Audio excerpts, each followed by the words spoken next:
وله ما في السماوات والأرض وله الدين واصبا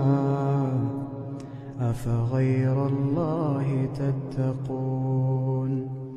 وما بكم من نعمة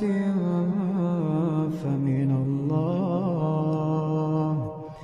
ثم إذا مسكم الضر فإليه تجأرون ثم إذا كشف الضر عنكم إذا فريق